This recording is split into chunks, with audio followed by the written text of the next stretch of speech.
Hey everybody, welcome back to the channel and welcome to a new episode of a new project. Before I introduce my new project, I want to give you an update on project LS400. The Lexus LS400 has been running fine and I've enjoyed every single one of the 3,500 kilometers I've been driving in that car. It's a fantastic car. It has some issues, and the one issue is that you need to look into the transmission because it is stuttering under acceleration. I have a squealing brake, and since the first time in my ownership the car has been living outdoors and has to bear through rainstorms and all, and there's a lot of moisture getting inside the car, and I think that's down to the weather stripping and the moisture barriers in the right hand side doors. And those are the two things I wanted to do, but I had the opportunity to get a car out in August, so I went it out and I had planned to do that in this winter period. I will do that. There will be new episodes coming, but it's just a matter of time that I park the car indoors again. Since I like making these videos and since I like working on cars, I thought, well, what do? Continue working on the Lexus and have not much footage because there's all those small things I need to do. No, I decided to buy another project car, and I didn't want to go down the same route as I did with the Lexus. It was clear to me I wanted to work on a Japanese car, and since I already worked on a Toyota product, on a green car and on a 94 car, I decided I wanted to do something completely different. So I bought a new project car, and if you want to guess what it is, you've seen the thumbnail and want to place your guesses, you can do that now. Put it down in the comment box what you think I bought, if you want to. I have a few hints. It's a Toyota product, it's green, and it's from 94. Well, I'll get behind the camera and show you what I've bought. There it is, folks. This is my 1994 Toyota Starlet. The Lexus LS400 was the largest product Toyota had on sale in 1994 over here in the Netherlands. And this was the smallest car in their lineup. And this is what I recently bought. Now, as you can see, it takes up significantly less room than the LS400. I have a meter to spare in front, and the LS reached up to here and was this wide, so I have a lot more room to work on. Well, this is the PA generation of the Toyota Starlet, and I don't know that much about this car just yet. This is the third generation, if I'm not mistaken, and well, I bought it just last Saturday. I drove it home. It has a valid MOT. It's driving really well. I'm gonna show you around in a minute. And well, most of the work will be cosmetic work. And as you can see, it has a very funky paint job and it has some minor issues I want to show you. So let me pick up the camera and let's start under the hood.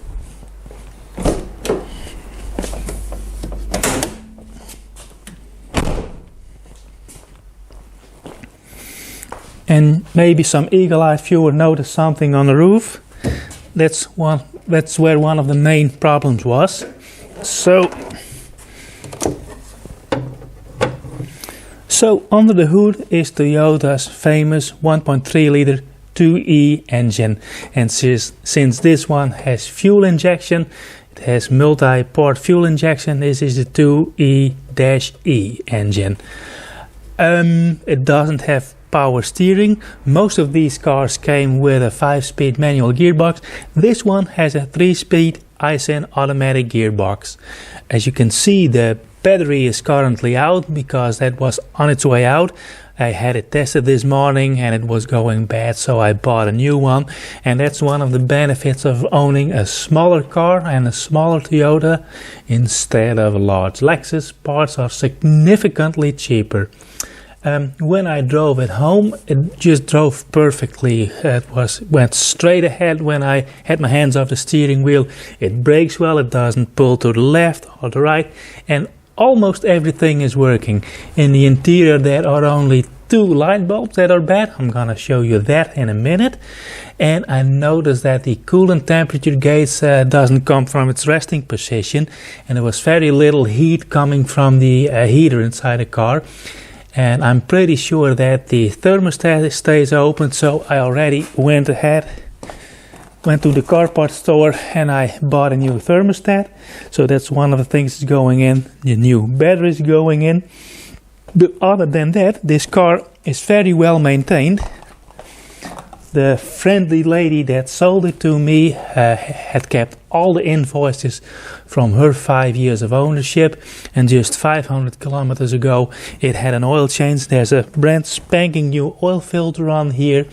It has new tires, it has an alignment. Everything, all important basic maintenance has been done. So there's clean oil in there, and I checked the transmission oil. That's looking good. It's a bit colored. Maybe I'm gonna do a flush. Not sure yet. We'll see. So there's not much work to do under the hood other than cleaning it up and, well, replace the thermostat and the battery. That's basically it. Okay, close the hood for now.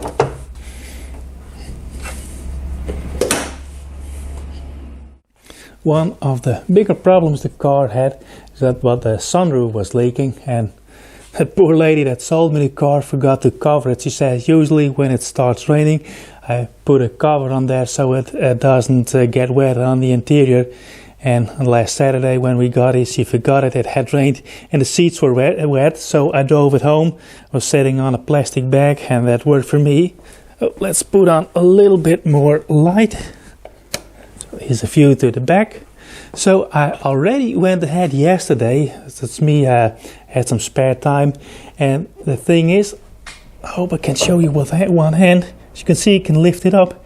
There's absolutely no sealant under here. So water seeped in along this edge over here. And the strange thing is, they cut it and they didn't put any primer or anything on the roof. And there's absolutely no rust in there. So that's absolutely a miracle. This car is 29 years old, and this was installed either by the Dutch dealership or the Dutch import. It doesn't fall in, but I'll leave that for now. And they didn't give the cut edges any treatment, and it has not been rusting. So that's truly a miracle. Okay, there are some of my tools. This is what it looks on the inside. It looks bad, but there is an edge going on there, and that protects the vinyl. When it's installed, it looks very decent. So here's the odometer reading. Ooh, it's a bit glare. 165, 167, and this car is built in the exact same month as my LS400, and it has done exactly half of the miles of that. Ha! So there it is. It's an automatic 3-speed. There's the radio. Problem is that the illumination in this button doesn't work, and the ventilation panel controls aren't illuminated. And I want to freshen up the instrument panel lights. It's become a bit dark when I zoom in. When you look at the trip meter, you can see the last number. It's white, the decimals. It's a bit dark, so I want to take that apart and clean it up. But other than that, this interior looks really nice. It doesn't smell nice. I currently have my my moisture device that detracts the moisture from the air. So the seats are getting really nice and dry now. They are a bit dirty, and yeah, this final side has a tear in it. I need to fix that. Let's see if we get it out. Okay, let's open up the trunk. It's already released. Let me unplug this. There's the other problem, because the hood struts don't work. See, it falls close, and there is no partial shelf, so that's why I have that broomstick in there. Yeah, there's just a matter of 2 new gas struts and we're good to go over here. Yeah, and find a partial shelf maybe. Okay, it has a very funky paint job because someone has painted this front fender. Don't know why. What I do know that these fenders are original to the car, and if you look up close, there is absolutely no rust in here. You can see this bent away a little bit. I did that yesterday. I washed the car by hand, and there was this much mud hiding in this corner over here. And over the course of 29, almost 30 years, you would expect all that mud to cause a lot of rot. There is absolutely no rust in here. I took it out. It was almost a bucket full that came out. There are new all-season tires on here. Not an expensive brand, but that doesn't matter. But when you look inside the wheel well, look over there. That's the factory original body coating, underbody coating. And there's absolutely no rust in here.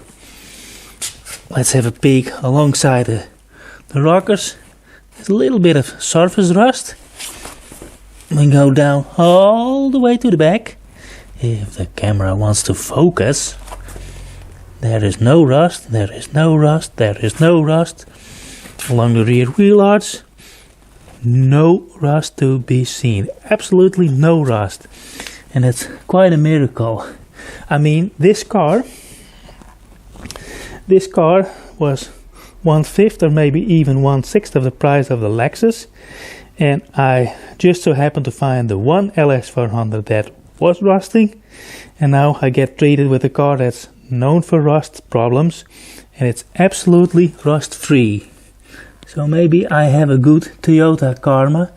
If you look over there in that corner, and alongside the wheel arches on the inside, there's absolutely no rust. So this is the right hand side of the car. And as you can probably tell by the sheen, it shows much better from this side. This is the rattle can paint job, and they didn't mask it off very well. And there's a striping on here. It has the same on the other side, so that's coming off. Wheel arch over here. Well, it isn't rusty, and there aren't any dents in here. There you can see, I hope it shows on camera, that's the only tiny little rust spot I could find, but that's just surface rust. You notice these small wheels, they are Steelies with plastic hubcaps. I want to get them repainted so they look nice. Now let's have a peek at this rocker. Look, that's just some surface rust along the pinch weld. You get over here, there's a little bit more rust, but it's just surface rust, it's not rot. Yeah, and that's the exact same spot where the pinch weld on the LS400 was bent. And probably this fender will be filled with mud up to here. There you are. That's the wrong marker, but I went to the pick and pull a few years ago to get a couple of indicator repeaters from this model of Starlet, because they are exactly the same on the LS400, and I use the inners, the fittings for the side marker lights on my LS400. So again, weird paint scheme, blue, color matching was done and painted by Stevie and Ray's Body Shop. And this is some kind of wall paint, but underneath here is the original to the car fender. I don't know the heck why they painted it this way, but it is what it is. So this will be my project car for the coming winter time, and since all project cars are either named Project Pinky, Project Karlsruhe, Project LS400, I wanted to do a different name. So the kids and I came up with a name for this car, and we based the name on a remark in the ad. The nice lady that sold the car said, well, it says green on its registration, but it's actually not green, it's mermaid blue. So the kids and I came up with the name Ariel for this car, and from now on this will be Operation Ariel. I hope you like it. So I'm about ready to start. I haven't decided where I'm going to start. I can fix the sunroof first, but I think I'll start off under the hood. That's where I like working the most, It's a simple task, just getting some lines out of the way, drain the coolant, and we should be ready to install the thermostat and then to the sunroof. And then the car will be ready to go out on the road, and I'll take you along. I'm gonna call it quits for tonight, and I'll pick you up the next day.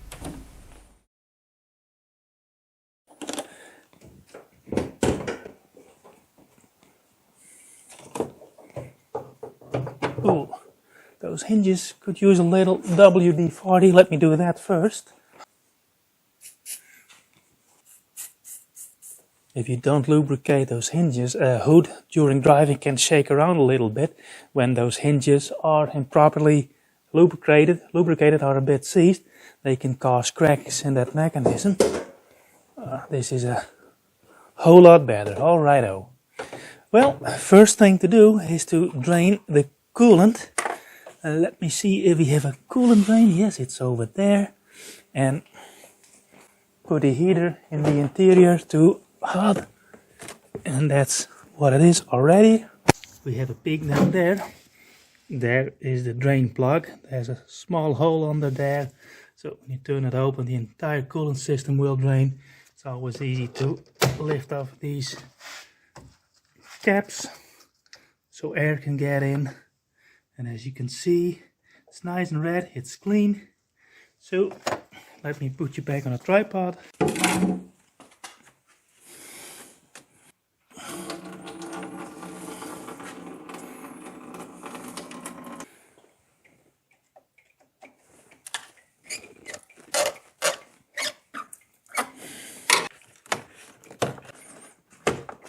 Okay, I take the air filter out. This is what it looks. It's very clean.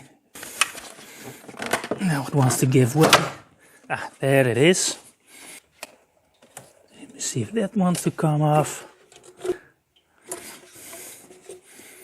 So that didn't just happen. That was already the way it was. And there's a feather attached to it. It's a bit black from soot.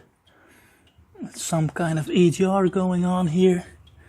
I think this is a pre-EGR car, but maybe a bit of backfire. We're gonna look into that. Never throw away the caps from a rattle can. They always may come in handy. Voila!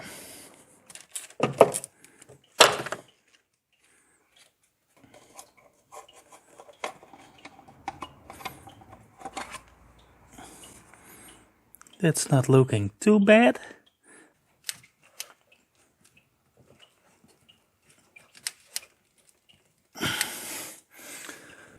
Now I'm gonna try to get the lower radiator hose off.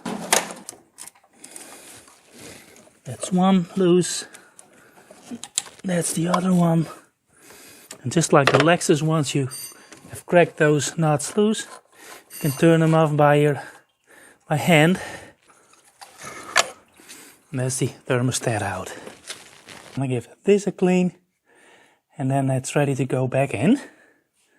So here's the thermostat house. I gave it a little clean, so you can see I've been in there. So I can prove I actually replaced that. And this is the new thermostat. Comes with a rubber seal.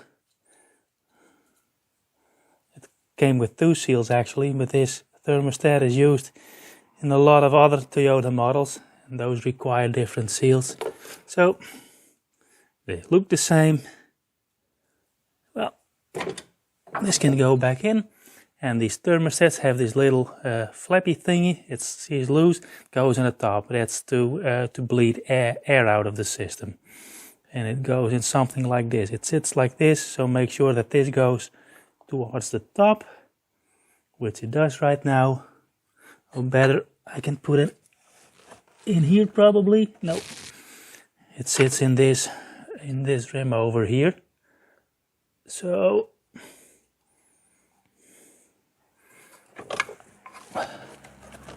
there.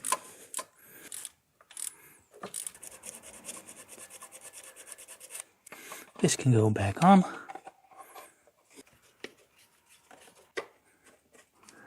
Well, what's coming up next? Let me try the radiator and get that out. give it a flush at home. Nothing is coming out anymore. So can put some grit over here on the floor. You go there.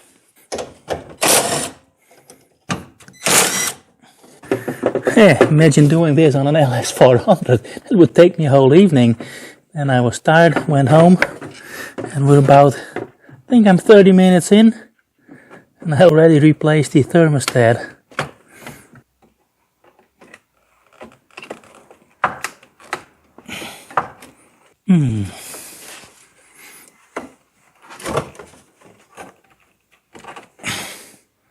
And I think we're having liftoff, and we are.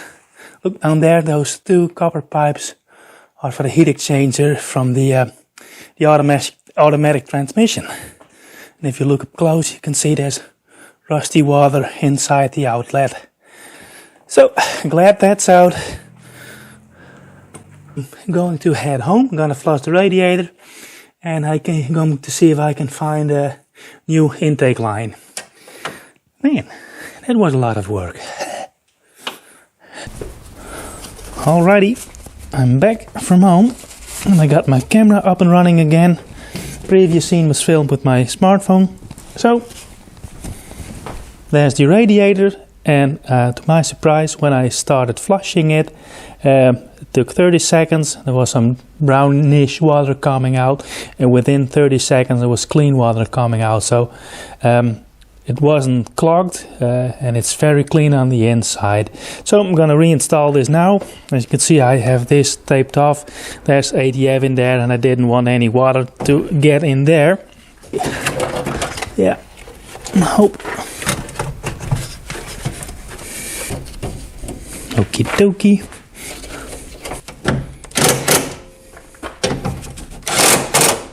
Smooth sailing. Upper radiator hose goes in.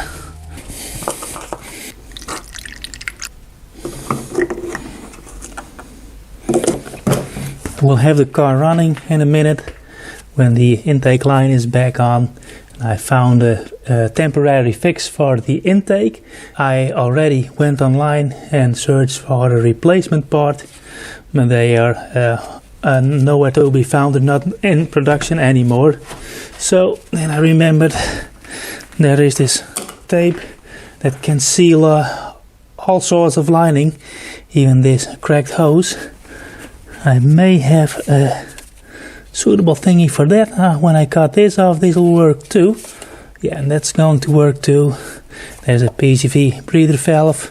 Is this a... No, it's not a non-return valve. Anywho, what do I need to do now? I think one time around the circumference is enough. Gonna measure it out roughly. I'm pretty sure this won't leak. We'll see how we fix this later, and if this works, it works. Probably this has been leaking for quite a while. So, let me put my gloves back on. This goes underneath there. You're good to go, back on. Air filter itself goes in. Take line first. There are alignment marks on there, 2 arrows, one here, one there, that need to align.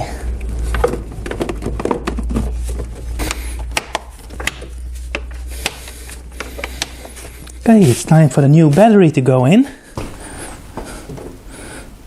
That's the first big expense of this car. This, folks, is what we call a temporary solution. Just gonna put it in for now and later find a better solution.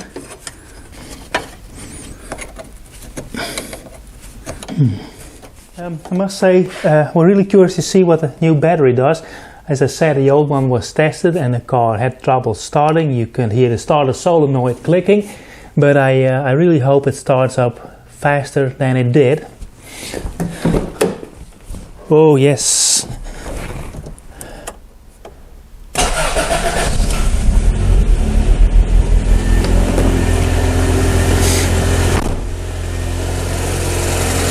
So I'm going to let the car run right now and then can see if there's anything leaking. Let it heat up and open up a door.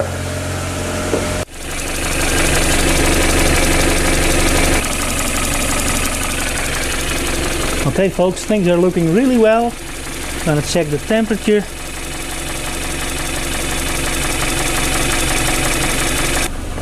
Oh, it's getting nice and warm in here. Great. Yeah, it's where it should be. So that is a success. So it's time to tackle the roof, and while I'm looking at this I can see this small, they are paint flakes. They are flaking off, so I have to do something with this rim over here too. Anyway, what I'm going to do, I'm just gonna lift the sunroof out, and then I'm gonna take a look at the cut line, and I think I'll use a rust reformer on the edges to prevent it from rusting. It's actually a miracle that it's not rusting right now after nearly 30 years. So, sure not to drop it. It isn't heavy. Here's the sunroof. That's the front. And yeah, the paint is flaking. And I'm not sure if that's the frame underneath here. Or it's aluminium or anything. Oh yeah, and there's a moss growing on there, or how do you call it, lichen. So that needs to come off and be cleaned. So this is going to be painted. I will paint this because now it's out, and if I have to paint it I have to break the seal again. That does mean there's a new sealant going in. So let's see if it's safe to put it on its glass side. One moment please.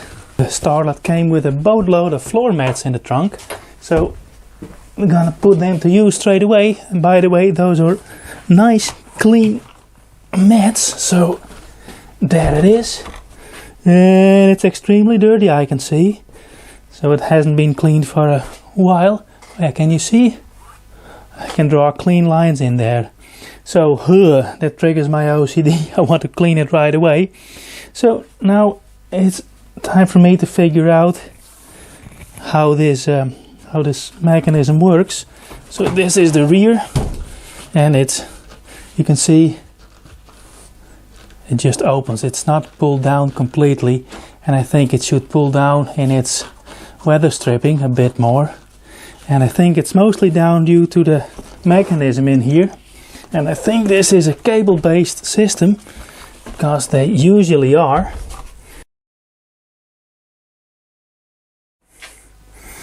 Alrighty folks, for you it's the next scene, for me it's a week later. I had a wonderful road trip, we had a nice car, the new Mazda CX-5 mild hybrid, we had great weathers and we drove on beautiful roads. What else do you want? Well, I needed to clear my head because I had to start working again yesterday, and after 2 days of working, yeah, I really need to clear my head. So we're back at work on the Starlet. What I did, I cleaned this, sealed this weather stripping, and on the edge it sits in, and I put it in using this RTV underneath there, and I used and I used a substantial amount, so hopefully the seal sits a little bit higher, so that when the glass closes it's a bit more under compression and it seals better. I also wanted to treat this edge over here, but I don't have time for cosmetics right now.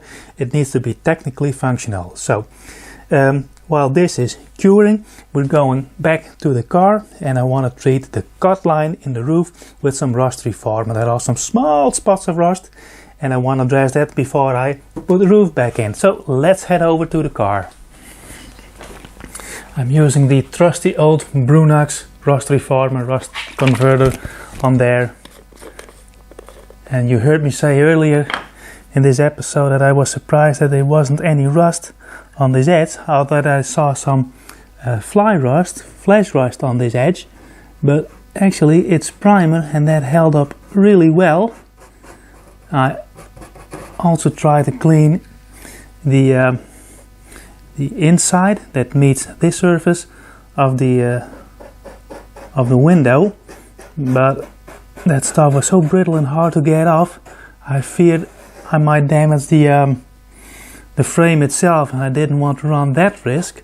So this is what we'll do. So now this entire edge is treated with rust reformer. Now there is a small spot on the inside here where there is a little bit of rust. I'm gonna pick up the camera and show you. So that's the right hand side of the car, and over here is a strut, a brace. As you can see, there's a little bit of rust on the glue, and then I'm gonna scrape this off and treat it with rust reformer. And also on the inside of the roof skin, there are these small spots, so I'm gonna treat them next.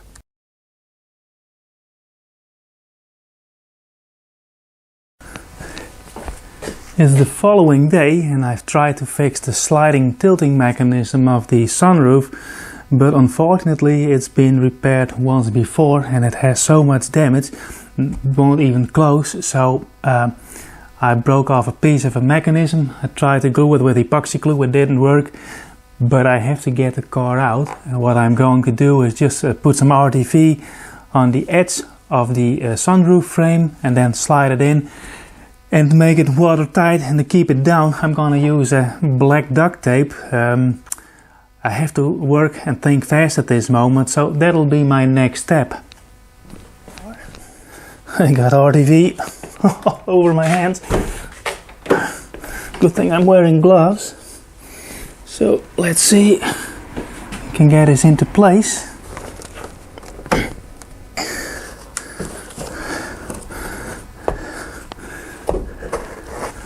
Okay, damage the paint a little bit over here, but it's not too bad. Okay. Okie dokie, well, flexes a bit here, but push it down so the RTV is seated. It oozes out a bit here and there. Now I have to install the bracket on the inside that pulls it down. So this is the frame and support that goes on the inside, and the headliner is currently up, and that's glued in between here and there. So my first step will be to glue the headliner back into place. So this is the bezel that goes on the inside, and it just clicks in place on the metal frame. I'm gonna put it aside. Let me put it over there. Works really, really well. You can put a lot of stress on the headliner, but once I push it down, it sticks very nicely to this frame.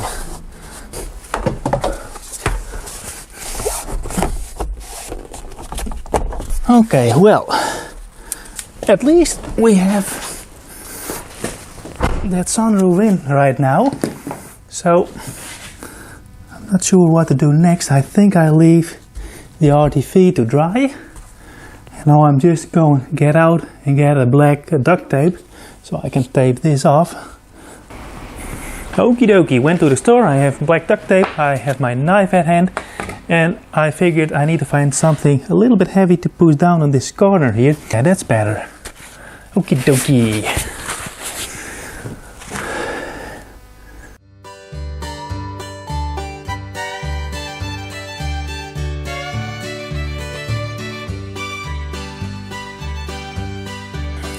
So I think I'm done.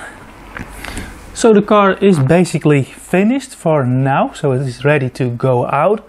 There's only one thing I want to do in this rear fender along the wheel arch. I want to spray some underbody coating, or do you call it a hollow section wax, to prevent it from rusting. It isn't rusting at this moment and I want to keep it that way, so that's what I'm going to do. So I already went through this before I put the car inside with the pressure cleaner, pressure washer, and I felt second time there is this panel over here to cover up the fuel filler line.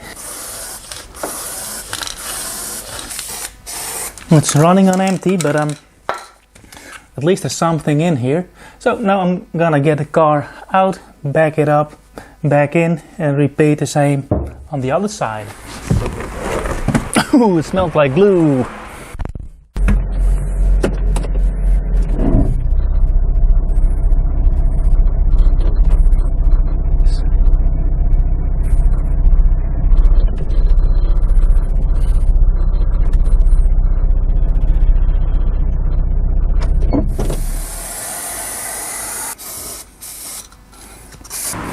And with that, I think we are ready to go out on the road.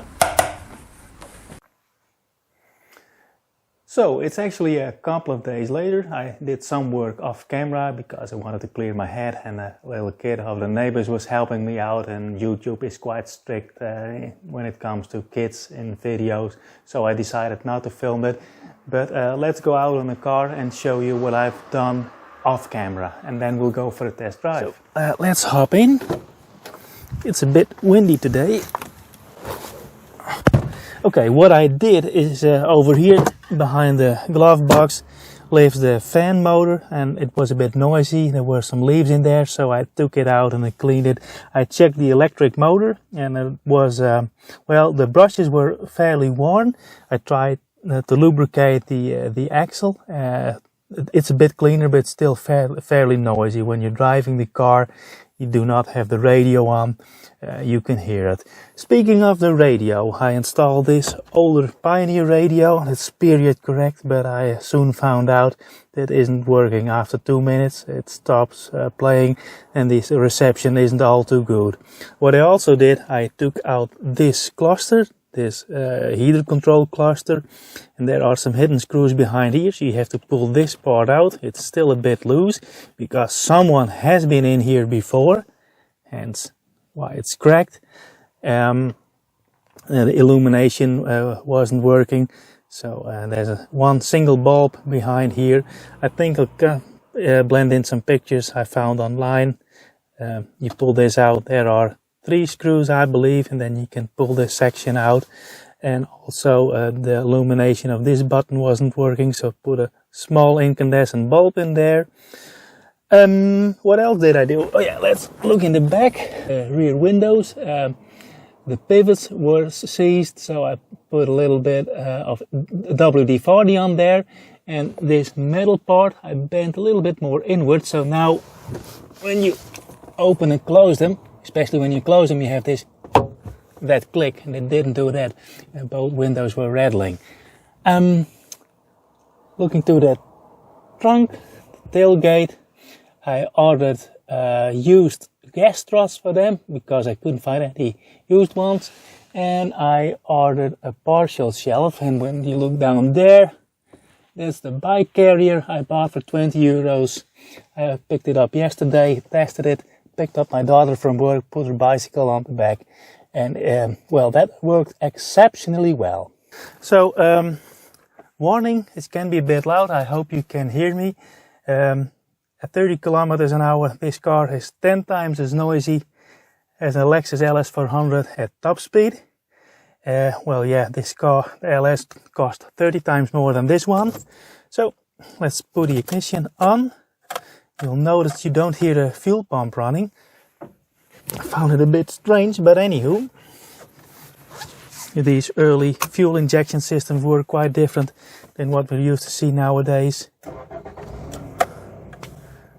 The warning light goes out.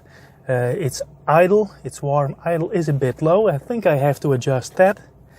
And yeah, put it in gear. You usually put your foot on the brake, otherwise you can't select the gear. But go and drive.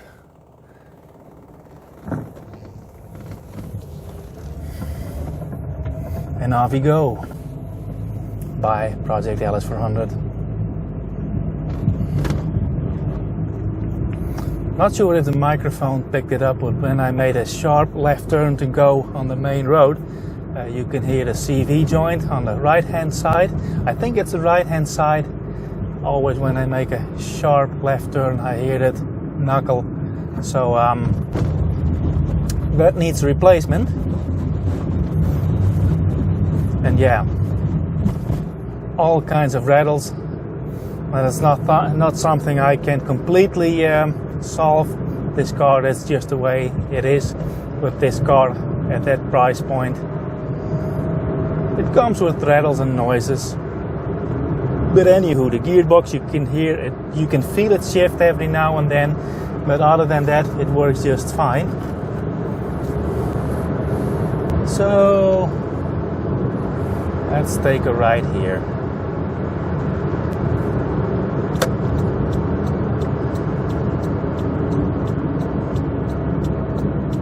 I noticed that when I'm driving in a straight line, I have to steer a little bit to the left, and there's a thread pattern depth difference between the left hand and the right hand side.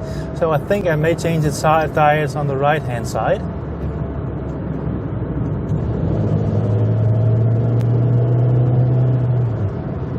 So this automatic gearbox only has 3 gears, does most of the acceleration in second gear.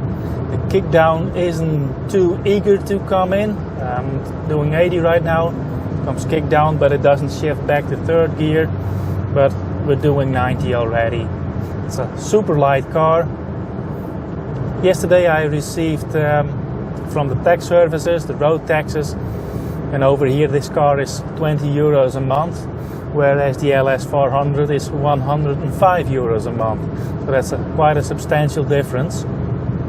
And road taxes over here in the Netherlands are based on the fuel car uses and on the weight. This car for the road taxes has a weight of 805 kilos. So it's dry weight. And I don't think they even add a full fuel tank in there. And speaking about fuel, I filled the car up last Friday, I believe. It's currently Sunday afternoon. Done 205 kilometers, and I still have a full tank of fuel left. It's a very small fuel tank, by the way. The things I want to do require good weather. Maybe next year, when I have free access to the workshop, I'll pick up on the body work and the paint repair and all. But all in all, most important mechanical works in terms of getting the car ready for its inspection are now done. And project LS400, I took, well, extreme care to make sure that the car will pass inspection. But this car, I think when I put it up for inspection tomorrow, it'll pass, and the inspection is due in January of next year, and I can have it pre-inspected 2 months prior. And given the age of this car, because it'll be 30 years old next year, it'll get a validation for 2 years. So that's a plus of owning an older car over here. And all in all, the inspections aren't all too expensive, and also parts for this car aren't all too expensive. I mentioned the rattling CV joint in front, and replacement only cost, the cheapest one I saw was only 20 euros, and the quality brand will be 50 euros, so that's super cheap all in all. On the LS I also did the brakes, brake calipers, rotors, brake lines and all, and I think when I don't need to do these kinds of things, I will leave them be. This will be a running project, like I mentioned earlier in this episode. So yeah, I'm very happy by the way this project is going, in and out the workshop in the first episode. And why not finish an episode in a driving project car? That's another first for this channel. So I hope you liked following me along, and if you did, please consider subscribing to my channel, leave a like, leave a comment if you have any questions or have any constructive feedback. It's highly appreciated. And also, if you want to help support the channel, you can do so by buying me a coffee. I'll leave the link down below in the description box. And yeah, for now, well, I would like to thank you for watching and hope to see you on the next one. Bye!